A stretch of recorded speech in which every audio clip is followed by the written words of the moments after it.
All right, if you look closely here, I have these two things pulled up. First of all, we're at the CDTFA website, cdtfa.ca.gov. This is where you register for a California sales tax permit, and this is how you pay it. You can see I've already started the process here, and I have some data here on the right, and I'm going to show you how this works. Basically, California reports its sales tax on a fiscal yearly basis. That means their tax year starts from July 1st and goes until end of June the next year. So when you report sales tax and your sales for California, you do it once. Other states have you do it monthly. California is yearly. Remember, fiscal year, not calendar year. Calendar years are from January to December. So now that we know the reporting period, we can gather our transaction data. So what you have to do is you have to look at all of your transactions that were made in California. Anytime you shipped a product or made a sale in California specifically, you have to record that data. I use a service over here like TaxJar to help record all that data for me. TaxJar is a little expensive, but honestly, it just makes the job so much easier. And you'll see why in a minute. So when California charges sales tax, they charge on the state level, on the county level, and on the district level. So there's 3 different types of taxes you have to pay depending on where that item was sold. Furthermore, if the item was sold from a warehouse outside of the state and shipped into California, you have to charge sales tax. If your item is in California and sold to another California person, you have to charge sales tax. So anytime you make a sale to anybody in California, you have to account for sales tax. And if you're not charging for it, it's going to come out of your own pocket. Mistakes that I've made, trust me. So let's talk about how to pay it once you know what those transactions are. Like I said, I use TaxJar to go over all the transactions and categorize it for me.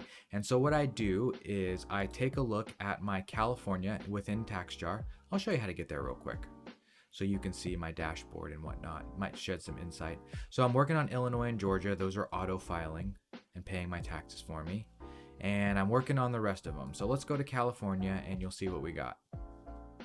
What TaxJar does is it scrapes all the data from your Shopify, your Amazon, your PayPal, your Etsy, and organizes all of the addresses that you've shipped to and tells you how much you owe for each district. It's very handy, and I'll show you why.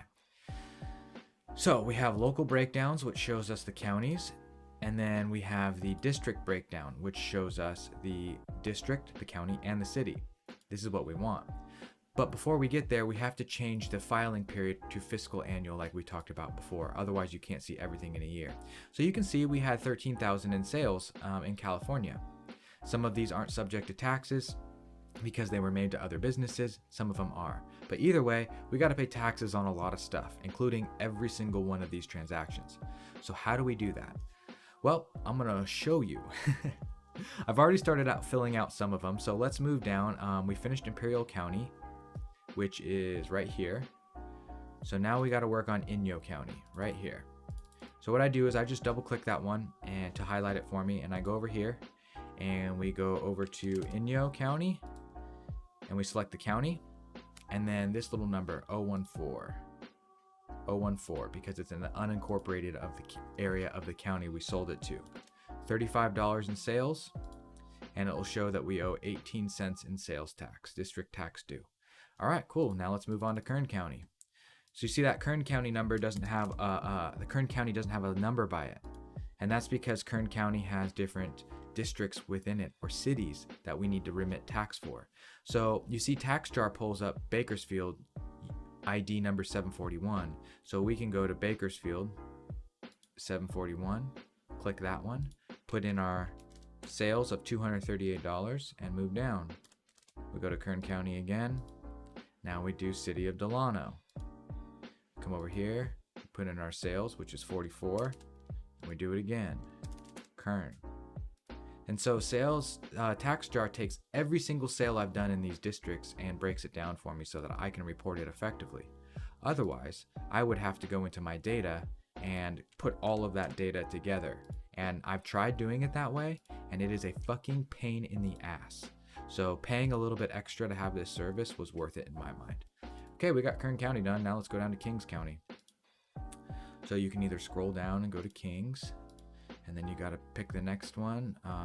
Cochrane 603. Okay, how much do we sell there? $0. No problem. Now let's go down to the next one. Lake County. And so you have to do this for California once per year. On other states like Illinois, Georgia, some of the other ones I've been working on, you have to do it once per month. And that means it's just a lot of intensive effort.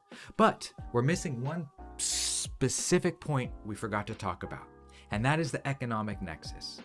What is an economic nexus? Now that you know how to file sales tax in California, I'm going to show you when you need to file sales tax.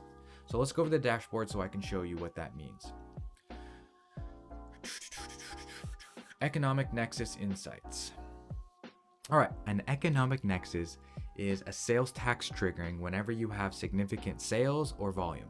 So if you sell a lot of volume into the state of Illinois, they're going to start charging you sales tax.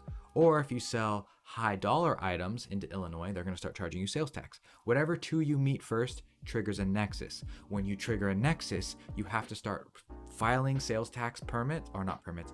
You have to start filing your sales tax returns and start paying your sales tax. Another word for pay is remit. So for example, look at Georgia.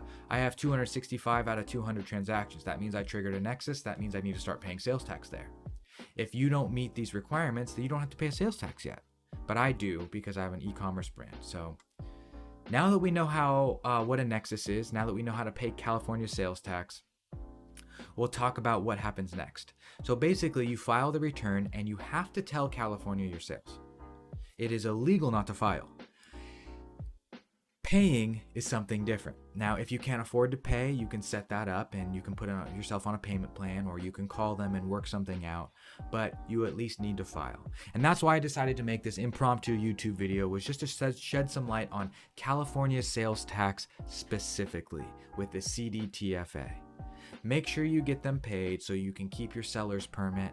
Make sure you get them paid so they're happy, because after all, it's not the IRS that's scary. It's the states. The states are the scary ones. They're the ones who really collect. They're the ones who will put you in collections. Those are the ones who will get you shut down. It's the states. So pay attention. And if you want to learn more about this stuff, check out Vaniter.com. I have a whole business course where I teach people how to set up their businesses from the beginning. From the idea to LLC to EIN to bank account, quarterly taxes, paying sales tax, how to make the money flow, and some of my favorite tax tips that are going to help you keep way more of your money. But these are things that I love teaching, and these are things that I love talking about. So follow me on all my social channels, check out my website, and let's be friends so you can learn from me and I can teach you a couple things that I've learned the hard way. I hope this video helped. Let me know if you need anything else, or if you want me to elaborate down in the comments below, and I'll get it taken care of right away. Have a great day and keep being good to future you.